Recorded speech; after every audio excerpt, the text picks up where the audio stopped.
13 cases.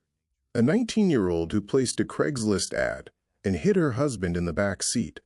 A 14-year-old who searched the internet for how to cause fatal injuries and then said she just snapped. A 17-year-old who helped dispose of her own mother's body in the Ohio River and reportedly said "I love you" while it was happening.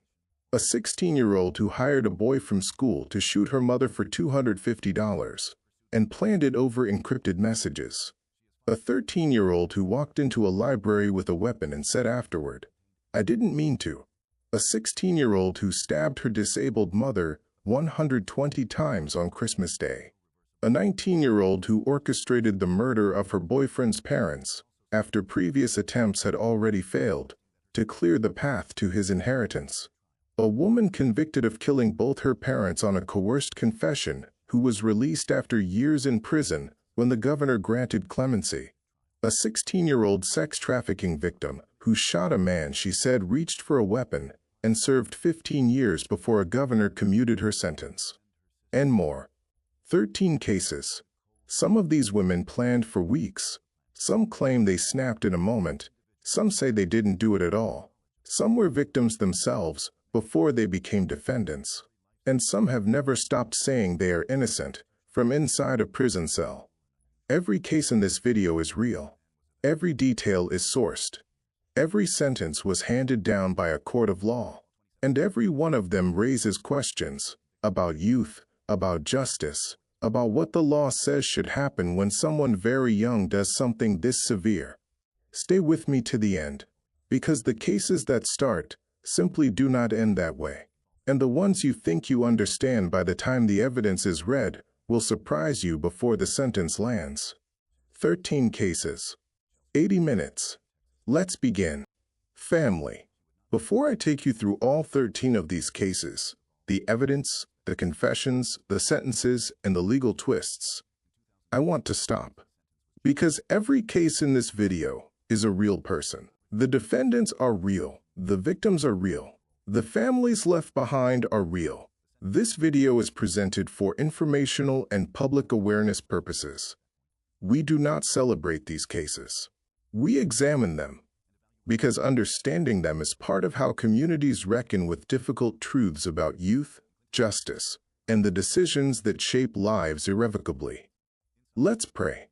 Lord, for the victims in every case in this video, for the families left to carry the weight of what happened, for the defendants, young at the time of these acts, navigating decades inside institutions, for the survivors, for the courts still making decisions, for the truth in every case where the truth is still contested, for justice, for clarity, for wisdom.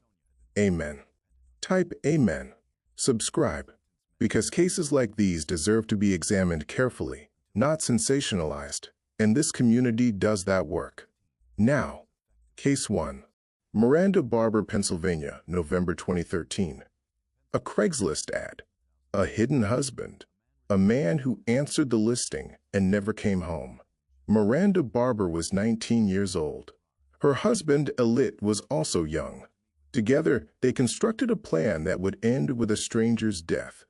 And then, a claim so extraordinary, it briefly became a national story for a reason entirely separate from the murder itself. The victim, Troy LaFerrara, was 42 years old. He responded to an advertisement Miranda had posted online offering companionship services. On November 11, 2013, he arranged to meet. He got into the vehicle.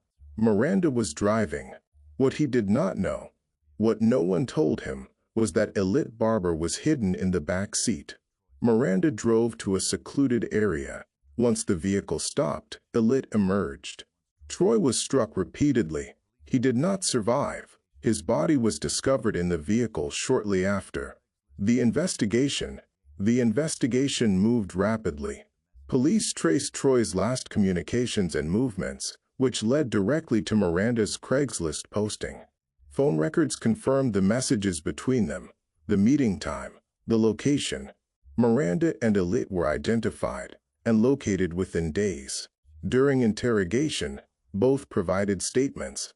Miranda described the act as thrill-seeking, not robbery. not a conventional motive, but the experience itself. And then she made the claim that turned a murder case into something the national media could not look away from. She said Troy was not her first victim. She told investigators she had taken at least 22 lives across different states, different locations, different years. She provided details. She described herself as a serial killer. The claim and its collapse. The claims generated immediate national media coverage. Outlets reported the story. Law enforcement agencies across multiple states investigated. They examined unsolved cases in areas where Miranda said she had been active. Despite intensive investigation, no evidence was found to support a single additional victim. Authorities concluded the serial killer claims were fabrications. The question that followed: why would someone falsely claim to have committed crimes they did not commit? The psychology behind false confessions to additional crimes is genuinely complex. Some who commit one serious act inflate their history to seem more significant. Others seek a particular kind of attention. Others are attempting to control the narrative around their case. In Miranda's situation, the false claims generated massive media coverage, but did not change the legal proceedings against her. The outcome: the evidence against both Miranda and Delila was overwhelming. Troy's phone records connected him to Miranda's Craigslist account. Forensic evidence placed him in their vehicle. Their own statements were admissions. Miranda pleaded guilty to second-degree charges to avoid a potential first-degree conviction at trial. In her statement, she said, "I remember everything about what happened that night." Miranda Barbour received life imprisonment without the possibility of parole. Delila received the same sentence. Both remain incarcerated. Troy LaFerrara's family attended the sentencing. Their statements described the loss of their loved one and the senselessness of what was done to him.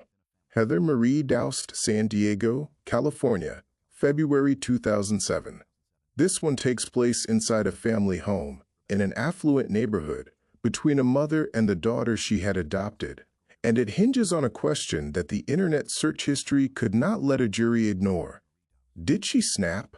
Or had she been planning it for days? The family, Rebecca Dowst, had adopted Heather, providing her with a stable home in San Diego.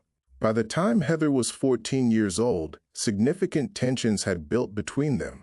Family members described ongoing conflicts.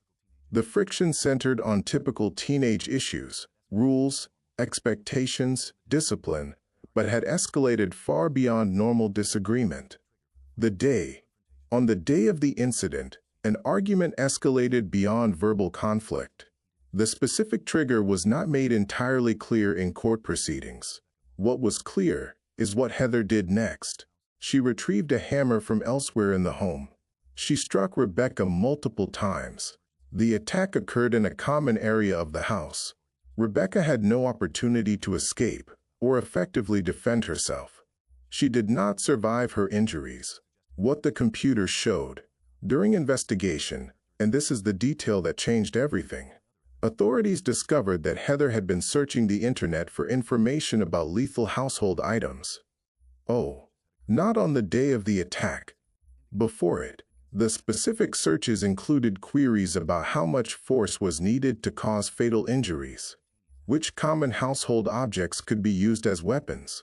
Computer forensics experts examined Heather's internet history. The searches dated back days, possibly weeks, before the actual attack.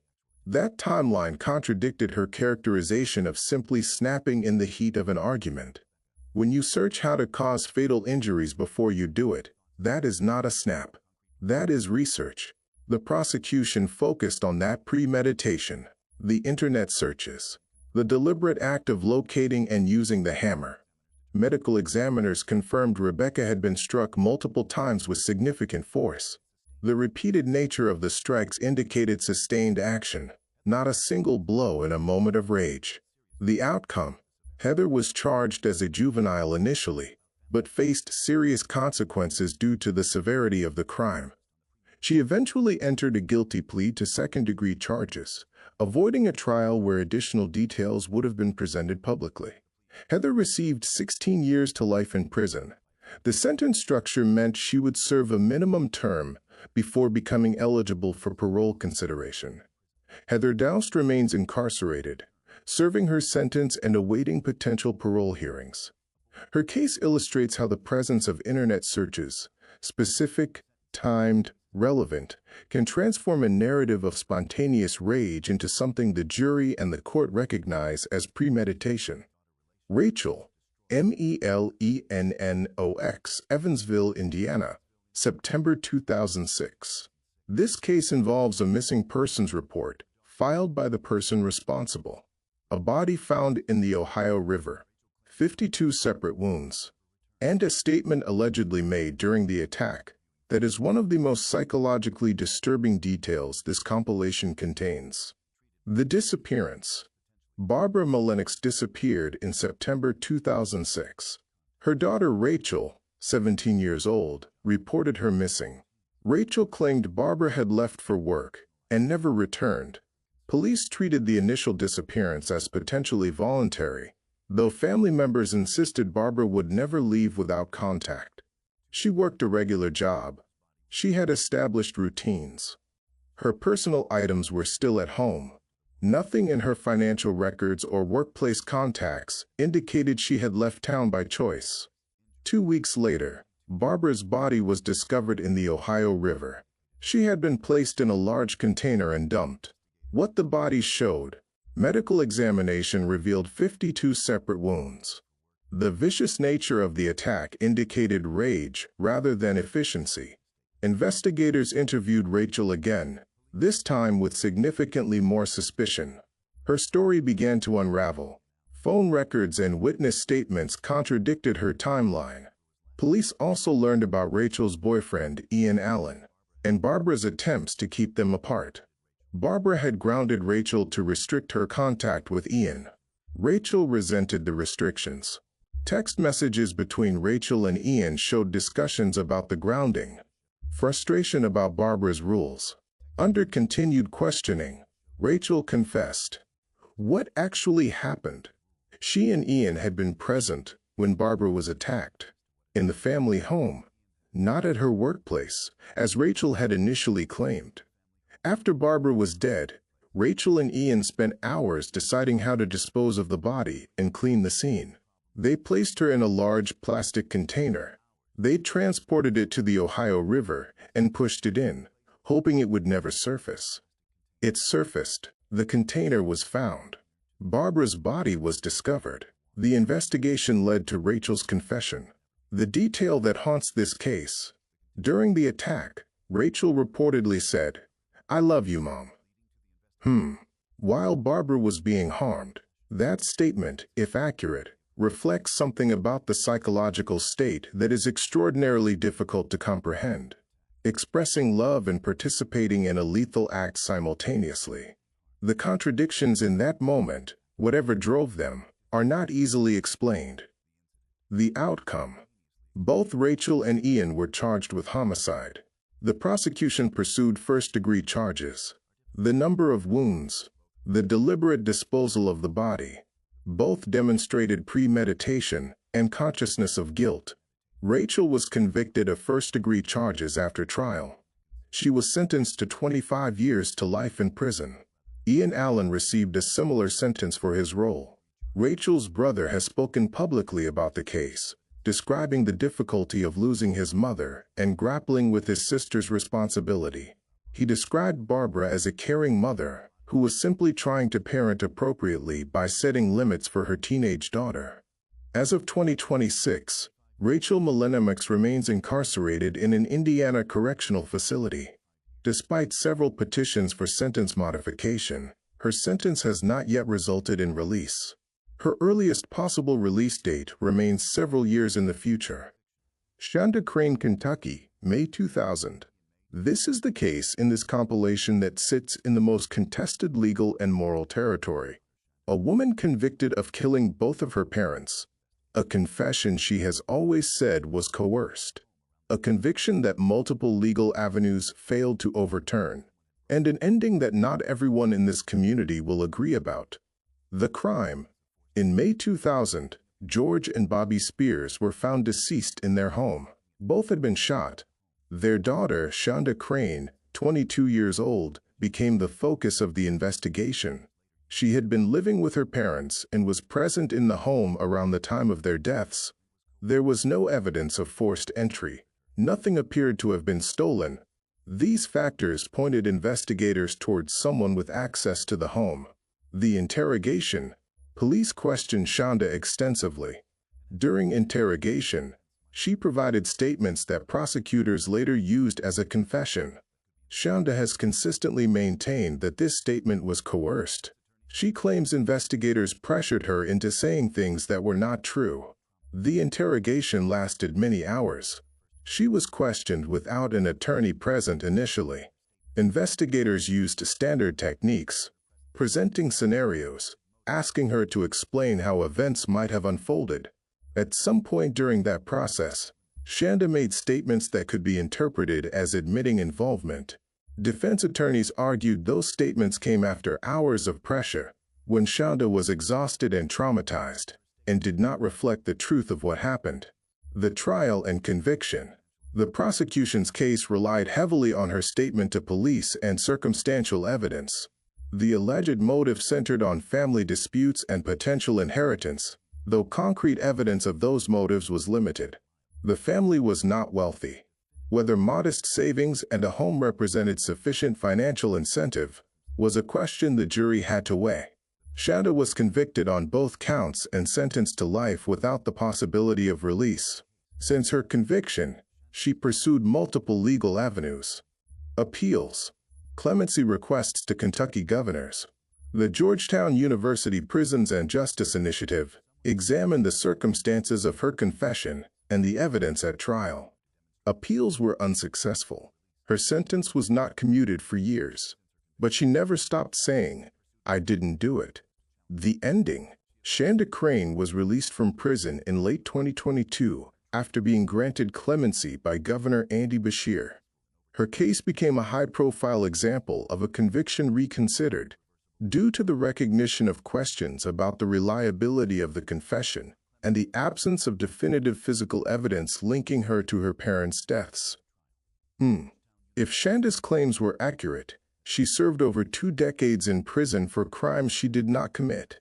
If the conviction was appropriate, she is someone who refused to accept responsibility for taking her parents' lives. The public does not have a definitive answer. Neither does the legal record.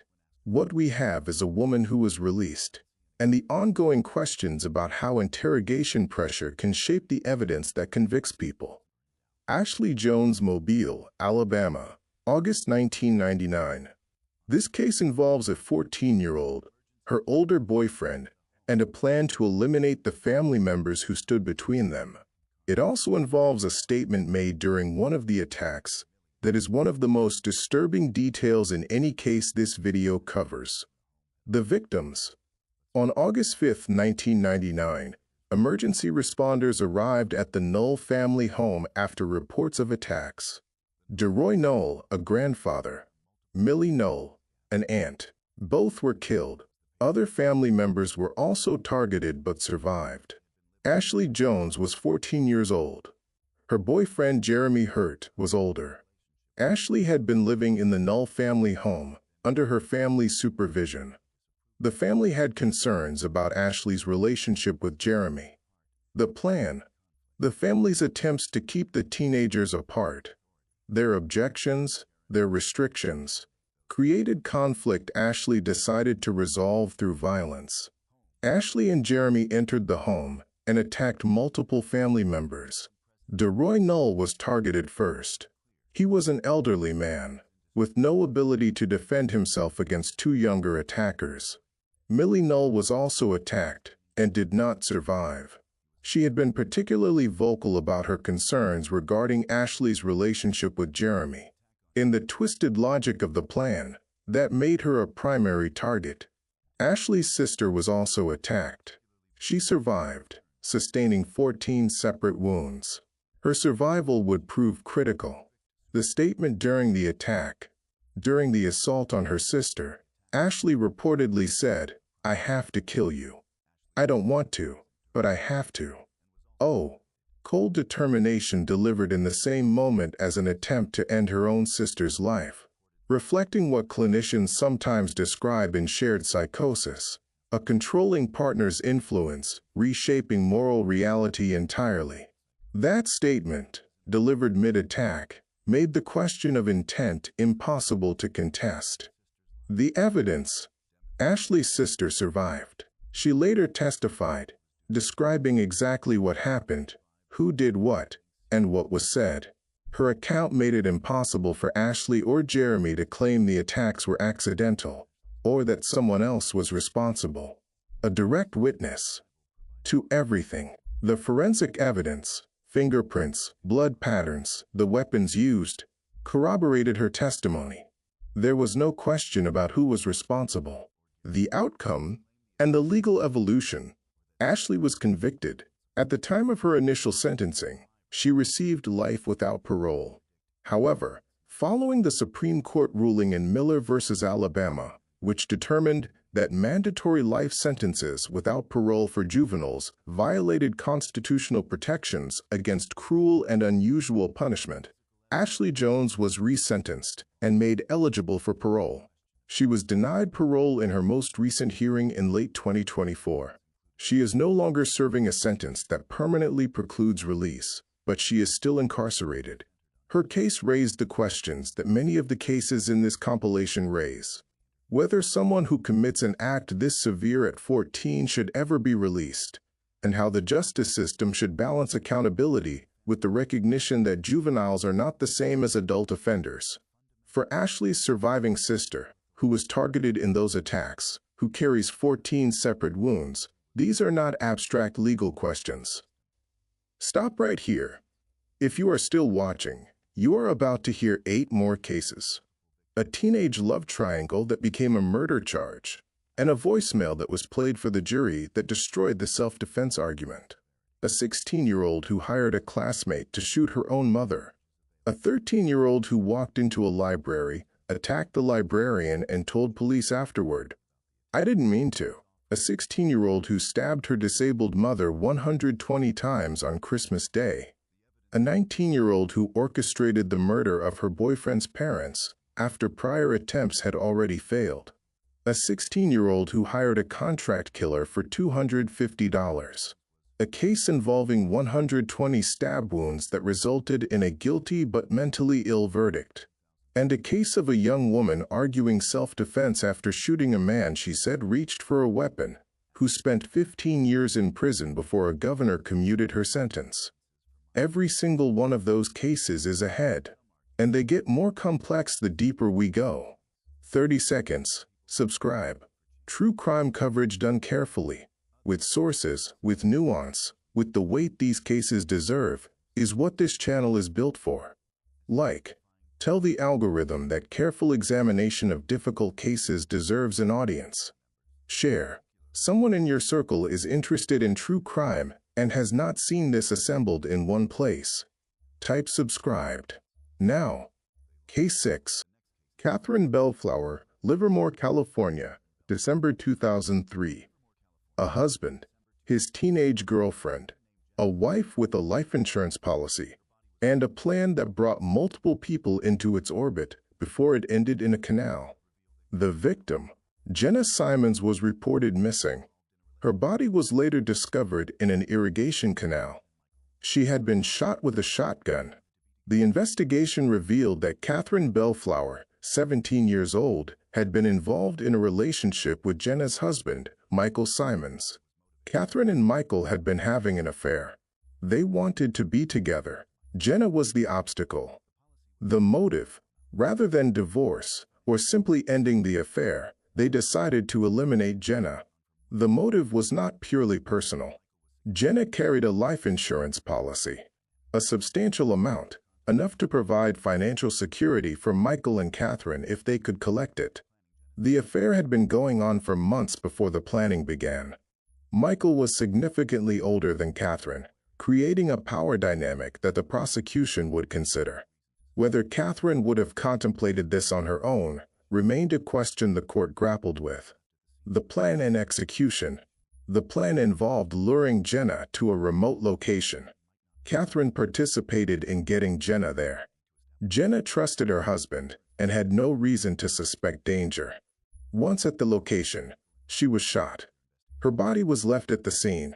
The remote location suggested the killers hoped it might not be found for some time, giving them opportunity to establish alibis and attempt to collect the insurance money before investigators became suspicious. The investigation. Police interviewed Michael and Katherine as part of the disappearance investigation.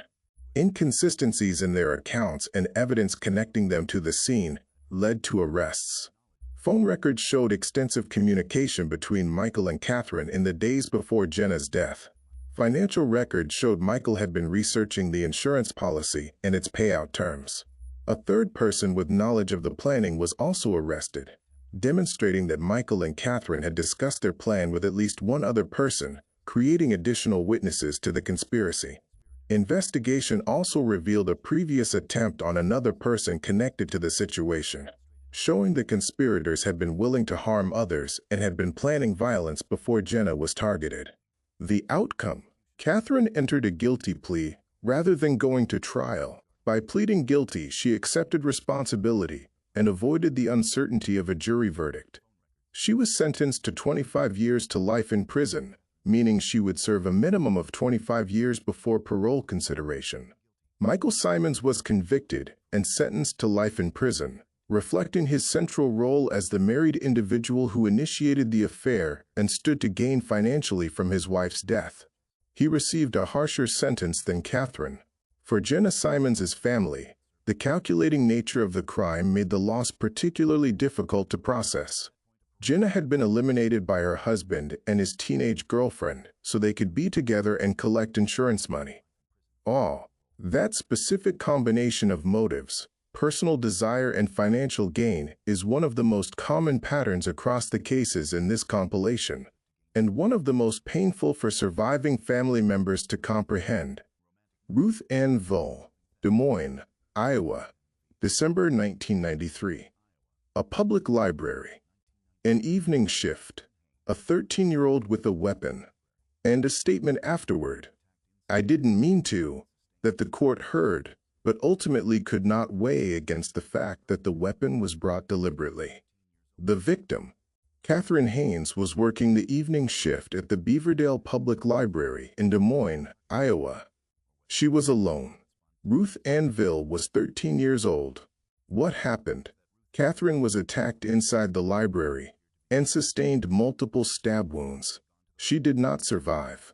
The apparent motivation was robbery. Money from the library was missing after the incident. Ruth Ann had gone to the library and at some point made a decision that escalated into a lethal attack on a woman simply doing her job. The critical complicating factor. Ruth Ann had brought a weapon with her. That detail shifted the legal question from spontaneous reaction to premeditation. Whether she intended to use it when she arrived or brought it for intimidation and had the situation spiral became the central question during legal proceedings. During interrogation, Ruth Ann reportedly said, "I didn't mean to." That statement could be interpreted multiple ways.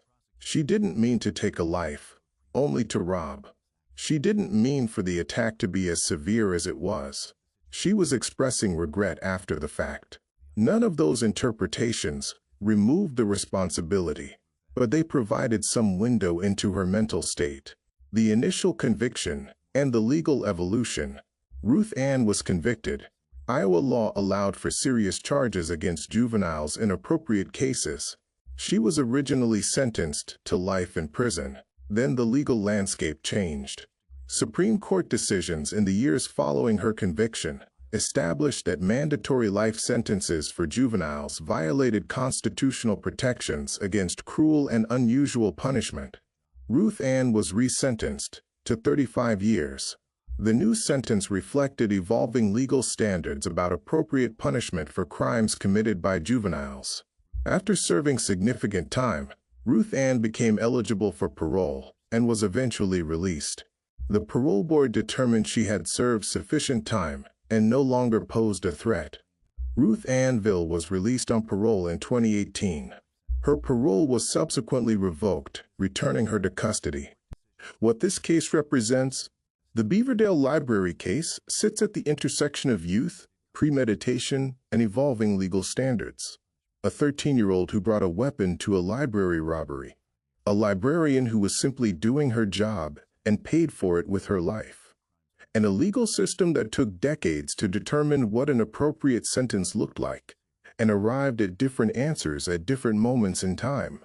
For Katherine Haynes's family, the person who took her life has been in and out of custody across 3 decades. That reality is its own kind of ongoing grief. Rachel Wade, Pinellas Park, Florida, April 2009. A love triangle. Months of text messages and voicemails. A specific threat that was recorded and preserved. A confrontation that ended with a single stab wound to the heart. And a self-defense claim that the recording made nearly impossible to sustain. The conflict. Rachel Wade was 19 years old. Sarah Ludman was 18. Both were involved with the same man, Joshua Camacho. The conflict between them played out across months, through text messages, phone calls, and social media. The hostility grew increasingly intense. Threats were exchanged. Confrontations occurred. One voicemail Rachel left for Sarah became the centerpiece of the prosecution's case. In the recording, Rachel said she would murder Sarah. Oh, not figuratively, not in the heat of an angry moment that she immediately walked back. A stated willingness to commit the act, preserved in audio, delivered in her own voice. The night. On April 14, 2009, the conflict came to a physical head. Sarah and friends drove to where Rachel was located. A face-to-face encounter occurred in the early morning hours. Rachel was carrying a knife. During the confrontation, Rachel stabbed Sarah in the chest. The single wound penetrated Sarah's heart. Sarah did not survive. Rachel remained at the scene and was arrested shortly after. The self-defense claim. Rachel claimed self-defense. She said Sarah and her friends had come looking for her, that she felt threatened, that she had the knife for protection. She argued she had not intended to take Sarah's life, but had acted in fear for her own safety. That defense strategy faced an immediate and fundamental problem. The voicemail. Jurors could hear Rachel's voice saying she would murder Sarah. The recording contradicted the self-defense claim directly, because if she had already contemplated taking Sarah's life before that confrontation, acting purely in fear during a spontaneous encounter became difficult to argue. Witnesses who were present described Rachel as confrontational rather than fearful. Forensic evidence examined the nature of the wound. Medical examiners testified about the force required and the location, suggesting a deliberate strike rather than a defensive action. The outcome. Rachel was charged with second-degree murder. The prosecution argued she had acted with implied malice, even if she had not engaged in specific premeditated planning for that specific night. She was convicted. The jury rejected the self-defense claim. Rachel Wade was sentenced to 27 years in prison. Under Florida's 85% rule for violent offenses, she is projected for release in May 2033, assuming she maintains earned gain time for good behavior. In 2025, her case received renewed media attention through Court TV and other outlets, revisiting the self-defense claim and whether Rachel would ever fully accept responsibility for what she did to Sarah. Sarah Ludman was 18 years old, her life ahead of her, caught in a rivalry that escalated beyond anything reasonable, ended over a man, and a voicemail that told the jury everything they needed to know. Germaine Lewis, Baton Rouge, Louisiana, April 2022. A 16-year-old. Encrypted messaging. A hired shooter and a mother killed outside her own home while her younger children were inside. This is the most recent case in this compilation. The victim. Marisha Stone was shot outside her home in April 2022. She did not survive her injuries. The investigation revealed that her daughter, Germaine Lewis, 16 years old, had hired someone to carry out the shooting. The person Germaine hired was Dwayne Barfield, also 16. The relationship between Germaine and her mother had been troubled. Family issues had created tension in the household. The specific nature of the conflicts was not extensively detailed in public records. Whatever the sources of that tension, they led Germaine to the extreme decision to arrange for her mother's death. The choice to hire someone rather than act directly suggested both planning and an attempt to create distance from the actual act. The digital trail. Germaine and Dwayne communicated online about the plan. They used encrypted messaging. They discussed the logistics, when and where the shooting would occur. The digital trail of their conversations provided prosecutors with clear evidence of premeditation and conspiracy. On the day of the shooting, Marisha was outside her home when Dwayne approached and shot her. Young people were present in the home at the time, witnessing the attack.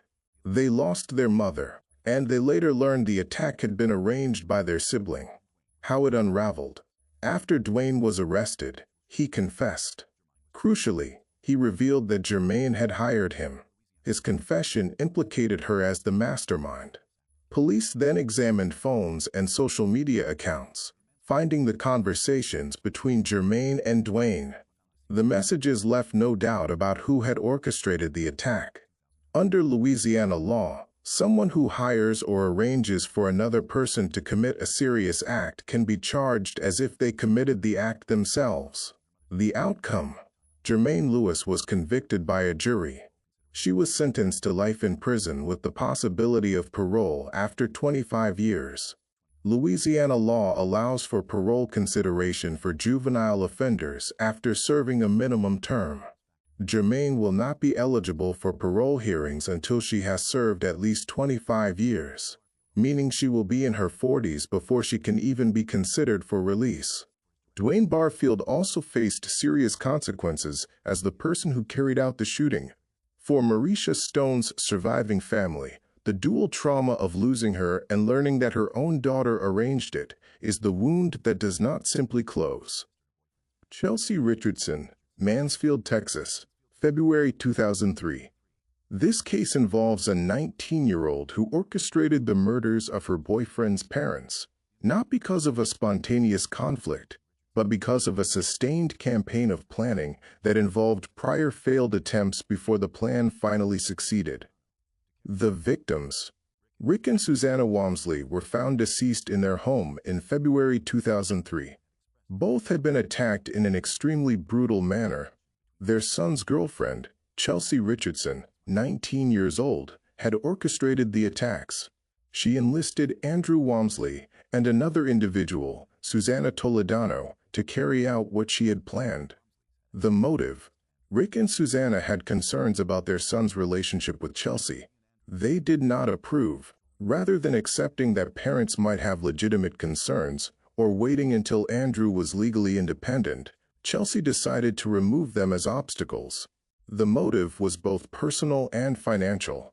The Walmsleys had assets that would pass to Andrew upon their deaths. Chelsea apparently believed that with Rick and Susanna gone, she and Andrew would have both freedom and financial resources. The prior attempts. What made this case particularly disturbing was that this was not Chelsea's first attempt. She had previously tried to arrange for the Walmsleys to be harmed. Those attempts had failed. She persisted, planning, recruiting, trying again, until she finally succeeded in February 2003. Multiple attempts, multiple failures. Each failure followed by more planning. The level of sustained determination, over months, across multiple attempts, was what the prosecution pointed to as evidence of premeditation that went beyond any single moment of anger. The attack and aftermath. On the night of the attacks, Andrew and Susanna Toledano entered the Walmsley home. Rick and Susanna were subjected to a prolonged assault. The perpetrators attempted to stage the scene to appear as a home invasion or robbery gone wrong. Investigators saw through the staging immediately. The level of personal animosity evident in how Rick and Susanna had been treated suggested someone with a personal connection. When questioned, Andrew and Susanna Toledano both gave statements describing Chelsea as the mastermind. The outcome: Chelsea Richardson was convicted after trial. She was sentenced to execution, becoming one of the women on Texas's death row. Years later, as legal standards evolved, Chelsea's sentence was reconsidered. In 2012, Chelsea's sentence was changed from execution to life imprisonment. The resentencing did not reflect innocence. It reflected changes in how certain cases were evaluated for capital punishment. Chelsea Richardson remains in prison, serving life imprisonment. She has no possibility of parole under her current sentence. Andrew and Susanna Toledano also received lengthy sentences for their participation. Though as the individuals who physically carried out Chelsea's plan, their sentences reflected different considerations. For the Walmsley family, the betrayal by Andrew, who participated in attacks on his own parents at Chelsea's direction, compounded the tragedy in a way that is difficult to express. A teenage girl, a boyfriend she was pregnant by, and a decision to solve the problem with $250 and a hired stranger. The victim, Ricky Caver Jr., was found beaten and shot in his apartment in August 1997. His girlfriend, Amy Lynn Priemesberger, was 16 years old at the time. She was pregnant with his child. Rather than dealing with the pregnancy through any conventional means, rather than ending the relationship, rather than any of the options available to her, Amy decided the solution was to hire someone to kill Ricky. The plan: she found a man willing to commit the act. The payment was $250. That amount, reflecting both the value she placed on what she was arranging and what she believed someone in desperate circumstances might accept, was paid. The hitman she hired was not a professional. He was someone motivated by immediate financial need. The attack on Ricky was brutal. He was beaten and then shot. How it unraveled. The breakthrough came from an unexpected direction. The hitman's girlfriend. She contacted police with information. She knew what her boyfriend had done, and she knew Amy had hired him. Without her coming forward, connecting Amy to the attack would have been significantly more difficult. The hitman, once arrested, confirmed that Amy had hired him and paid him $250. He provided details about how Amy had approached him, what she had requested, and how the payment was arranged. The outcome: Amy was charged and convicted. California law treated her as the principal in the crime. The person who hires or arranges for another to commit an act bears full legal responsibility as if they had acted directly. Amy Lynn Priemesberger was convicted and sentenced to life in prison without the possibility of parole. Years later, the parole board found Amy suitable for parole in late 2024. Governor Gavin Newsom reversed that grant in January 2025. She remains in prison as of 2026. From prison, Amy has written about her experiences and expressed regret. Her writing reflects on decades of reflection on choices made at 16. But writing from prison cannot undo what happened to Ricky Caver Jr. Delila Sherwood Evans, Clinton Township, Michigan, December 2016. Christmas Day. A disabled mother. 120 stab wounds. This case involves a verdict that specifically acknowledged mental illness and a sentence that reflected both accountability and the recognition that something beyond ordinary anger was at work. The victim, Sonia Yang, was disabled and required assistance with daily activities. She depended on family members, including her daughter Delila, for care and support.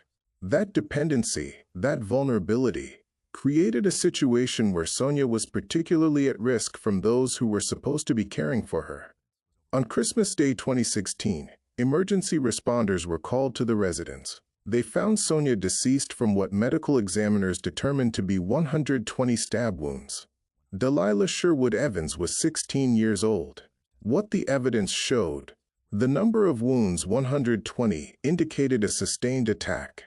Medical examiners testified that such extensive injuries represented continued action far beyond what would have been necessary.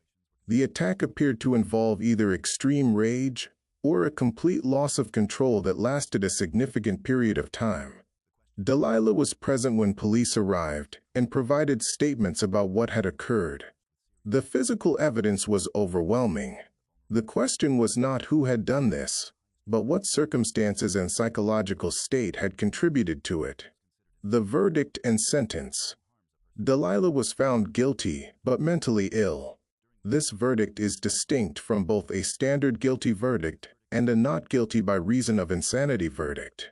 It means the person is held criminally responsible, but mental health treatment should be part of their incarceration. Psychological evaluations conducted during proceedings examined Delila's mental health history and her state of mind at the time of the attack. Following Michigan's resentencing laws for juveniles, Delila Evans was sentenced to life in prison with the possibility of parole after 40 years. The guilty but mentally ill finding meant that while incarcerated, she would have access to mental health treatment. But she would not be released based on mental health considerations alone. The life with a 40-year minimum for a 16-year-old means Delila will not be eligible for parole hearings until she is in her mid-50s. For Sonia Ryang's family, the circumstances of her death are the ones that most resist explanation. 120 stab wounds. On Christmas Day, by the daughter who was supposed to be caring for her. Cyntoia Brown, Nashville, Tennessee, August 2004. This is the case in this compilation that generated the most national debate. The case that attracted documentary filmmakers, celebrity advocates, and ultimately a governor's clemency decision. It is also the most legally contested, and the one that most directly raises the question of whether a defendant can be simultaneously a victim and a perpetrator. The victim, Johnny Allen, was found deceased in his home. He had been shot. The person who shot him was Cyntoia Brown, 16 years old at the time. Cyntoia had been involved in activities where she provided services to men in exchange for money. She was being directed by an adult man in these activities, a situation that raised questions about whether she was a victim of exploitation operating under coercion. Johnny Allen had brought her to his home. What happened next became the subject of intense legal and public debate for more than a decade. The claim and the prosecution's counter. Cyntoia claimed self-defense. She stated that Allen had reached for something she believed was a weapon and that she feared for her life. In that moment, she took his firearm and shot him. Prosecutors saw it differently. They argued that regardless of the circumstances that brought Cyntoia to Allen's home, she had taken his life in a manner that was not justified self-defense. They pointed to evidence suggesting she had taken items from Allen's home after shooting him, which they argued showed robbery rather than self-defense. Cyntoia was charged with serious offenses and tried as an adult despite being 16. The trial centered on competing narratives: victim who acted in self-defense, or criminal who killed and robbed. The jury heard the evidence and found the prosecution's version more compelling. The sentence and the national response. Cyntoia was convicted and sentenced to life with the possibility of parole after 51 years. For someone convicted at 16, effectively a life sentence. Years passed. Her case attracted national attention. Documentary films highlighted her story. Advocates argued that a 16-year-old being exploited by adults should not receive a life sentence for acting in what she believed was self-defense. Celebrities took up her cause. Pressure on Tennessee officials grew. In January 2019, Tennessee Governor Bill Haslam granted Cyntoia Brown clemency. Her sentence was commuted to time served. After 15 years in prison, she was released in August 2019. Since her release, Cyntoia has become an advocate for criminal justice reform and for victims of exploitation. Her case became a symbol in broader discussions about juvenile justice, exploitation, and sentencing proportionality. For Johnny Allen's family, her release represented something different. They lost a family member. And the person who shot him served 15 years. Both of those realities are true simultaneously. 13 cases, 13 defendants, 13 verdicts. Some are still in prison. Some have been released. Some had sentences commuted. One was released on clemency and became a national voice for reform. One was convicted on a confession she always said was coerced and released 2 decades later when a governor saw what the courts had not. These cases share a common thread: youth, severity, and the question the justice system has been wrestling with since the first of these sentences was handed down. What do you do with someone very young who does something this serious? Do you hold them permanently accountable for what they were at their worst? At 13, at 14, at 16, at 19? Or do you build in the recognition that young people change? That the brain at 16 is not the brain at 40? That circumstances, exploitation, mental illness, trauma, sometimes shape choices in ways that pure culpability frameworks cannot fully capture? The law has moved. Repeatedly, mandatory life sentences for juveniles have been ruled unconstitutional. Governors have used clemency to address what courts did not. Parole boards have evaluated rehabilitation and made decisions that families of victims have had to live with. None of these cases has a clean ending that satisfies everyone. What they have is the truth of what happened, the record of what was decided, and the ongoing reality that the victims, the survivors, and the defendants are all still living inside the consequences. We examined 13 cases tonight. Every name in this video was a real person. Angela, Miranda, Rebecca, Barbara, George and Bobby, DeRoy and Millie, Jenna, Katherine, Marisha, Rick and Susanna, Ricky, Sonia, Dixie, Johnny. Type every victim's name you remember right now. In the comments, type your country and city. Type Amen. For every family still carrying the weight of these cases. For every survivor who gave testimony. For every question that still does not have a clean answer.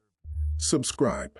Because this community examines difficult cases carefully, with sources, with nuance, and with respect for everyone in them. Family, I love you. Every single one still watching. Keep going. Keep going. I'll see you in the next one. God bless. I'm Marcus Webb, and if you're new here, subscribe and join us. Like, share, and be part of the family.